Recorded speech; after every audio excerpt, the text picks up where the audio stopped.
Hello friends, welcome back to my channel simple recipes and blogging. दोस्तों, कई लोगों की ये प्रॉब्लम होती है कि ग्रोसरी मंगाते टाइम वो भूल जाते हैं कि हमको क्या मंगाना था। जब बीच में ज़रूरत पड़ती है तब फिर उनको याद आती है, अरे ये तो मैंने मंगाया ही नहीं। तो आज मैं आपसे कुछ टिप्स शेयर करने वाली हूँ यहाँ पर कि मैं कैसे मंगाती हूँ ग्रोसरी, कैसे मंगाती हूँ कि मतलब मैं कुछ भूलूँ नहीं और पूरा महीना आराम से निकल भी जाए। वैसे तो आप लोग जानते हैं कि मैंने नया बिज़नेस स्टार्ट किया है, तो मेरे रेस्टोरेंट के लिए मुझे जो चीज़ें जितनी चाहिए मैंने 2 महीने में ऑब्ज़र्व कर लिया है, उस हिसाब से मैं लिखकर मैंने सारे रख लिए थे। और जैसे जैसे मैं चीज़ें मतलब देखती हूँ ना कि ख़त्म हो रही हैं, तो मैं याद करके एक कॉपी में लिख लेती हूँ, एक डायरी में।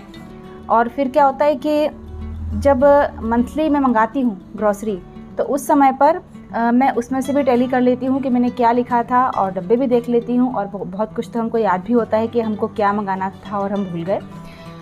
तो बस यही सब करके मैंने ग्रॉसरी मंगाई है, और मैं आपको बताती हूँ कि मैं किस किस तरह से क्या क्या बनाती हूँ, तो उस हिसाब से मैंने सामान मंगाया है। गेहूँ तो मैं घर के यूज़ करती हूँ, तो आटा मैं घर का पिसा लेती हूँ। शक्कर भी थोड़ी ज़्यादा लगने लग गई है, क्योंकि हर हफ्ते कुछ ना कुछ मीठा देना होता है टिफ़िन में। अगर हमने खीर बनाई, आमरस बनाया, इस तरह की कोई चीज़ बनाते हैं तो वो घर का ही होता है, तो शक्कर तो लगती है एक्स्ट्रा में। और तुअर दाल मैंने मंगाई है 3 kg, क्योंकि तुअर दाल ज़ोमैटो पर भी जाती है और हफ्ते में कम से कम 4 से 5 दिन तुअर दाल टिफ़िन में भी जाती है सुबह के टाइम। और जो टिफ़िन लेते हैं उन्होंने बोला है कि हमको शाम को भी दाल चाहिए, तो कभी मैं मूंग की दाल दे देती हूँ चेंज करके। मूंग की दाल पहले से रखी हुई थी तो मैंने कम मंगाई है। और कभी मैं ये खड़ी मसूर की दाल होती है, ये बना देती हूँ। कभी चने की दाल लौकी बना देती हूँ। कभी मिक्स करके सारी दालें बना कर दे देती हूँ। कभी कोई ग्रीन वेजिटेबल, कभी राजमा और कभी छोले। तो छोले और राजमा मेरे पास पहले से रखे हुए थे तो मैंने नहीं मंगाए हैं। और कभी बेसन गट्टे और कोफ्ते, तो उसके लिए मैंने मंगा लिया है बेसन 2 kg।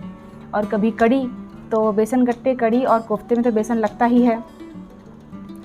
और ये मैंने मंगाया है डालडा घी, जब जैसी ज़रूरत पड़ जाती है उस हिसाब से मैं यूज़ करती हूँ। वैसे तो रोटी और बाफले में तो कोई काम होता नहीं है डालडा घी का, क्योंकि उसमें प्योर घी ही लगता है। और ये तो ख़त्म हो गया था, कोलगेट तो मैंने मंगाया। और ये है गरम मसाला, और ये तो बेसन है। ये राई है, राई ख़त्म होने वाली थी तो मैंने मंगा ली है। और ये है रवा, रवा मेरे पास पहले से था तो मैंने आधा kg ही मंगाया है, हाफ़ kg।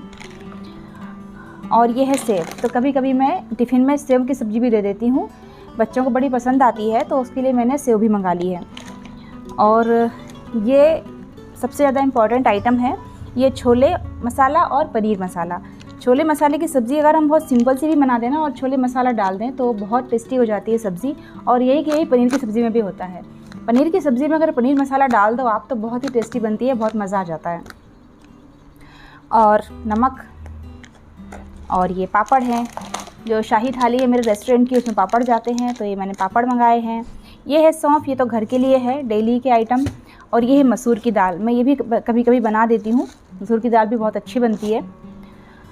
और बस ये तो बच्चों के लिए मैगी है। और ये घड़ी सर्फ है, ये टाइड है, मशीन का सर्फ। और ये कपड़े के साबुन, ये बर्तन के साबुन। और इसमें शायद तेजपान के पत्ते हैं एक में, और एक में मंगाई है मैंने इलायची, क्योंकि मैं घर में जब लड्डू बनाऊंगी ना रवे के तो उसमें इलायची डलेगी, या चूरमे के लड्डू बनाऊंगी तो वो तो इलायची बिना बनते नहीं है ना। और सौंफ के साथ मिक्स करने के लिए मैंने मंगाई है मिश्री। सौंफ और मिश्री खाना बहुत अच्छा होता है। कहते हैं कि जब हम सौंफ और मिश्री खाकर किसी से बात करते हैं, किसी को अपनी बात समझाने की कोशिश करते हैं, तो उसका बहुत अच्छा असर होता है। तो इसलिए मैंने मंगा कर रखी है, घर में थोड़ी थोड़ी सब लोग खाते हैं डेली अक्सर खाने के बाद। तो बस ये हो गई ग्रॉसरी मेरी, जो मेरे घर में ख़त्म हो गई थी, मैंने अभी हाल वो मंगाई है। बाकी जो मसाले साल भर यूज़ होते हैं, धनिया, हल्दी, मिर्ची, वो मैं साल भर की पिसवा कर रखती हूँ। अभी तो मैंने रेस्टोरेंट के हिसाब से नहीं पिसवा कर रखे थे, नॉर्मली घर में यूज़ के लिए ही पिसवाए थे। पर जब वो ख़त्म हो जाएंगे ना तो फिर मैं नए और पिसवा लूँगी, तो वो मैंने नहीं मंगाए हैं। और बस चावल रह गए हैं, तो चावल हम लोग अलग शॉप से लाते हैं, तो वो अभी नहीं आए हैं, तो वो अलग से आएंगे। तो दोस्तों, आप भी ऐसा ही किया कीजिए, जब भी कोई चीज़ ख़त्म हो जाए तो लिस्ट बना ली, मतलब लिखते चले गए एक लिस्ट में। और फिर जब मंथली सामान मंगाया तो सारे डिब्बे चेक कर लिए, और उसमें से जो लिस्ट बनाई है उसमें से भी देख लिया। तो इस तरह से हम महीने भर कोई सामान भूलते नहीं हैं। और हाँ, कोई नई चीज़ ही ऐसी बनानी पड़ गई हमको कि अब तो इसके लिए नया ही सामान चाहिए, तो फिर बात अलग है। तो बस ये था आज का छोटा सा वीडियो। अगर आपको पसंद आया है तो प्लीज़ लाइक ज़रूर कीजिएगा और यूज़फुल लगा है तो चैनल को सब्सक्राइब करना बिल्कुल मत भूलिएगा। फिर मिलते हैं अगले वीडियो में, तब तक के लिए bye bye and take care.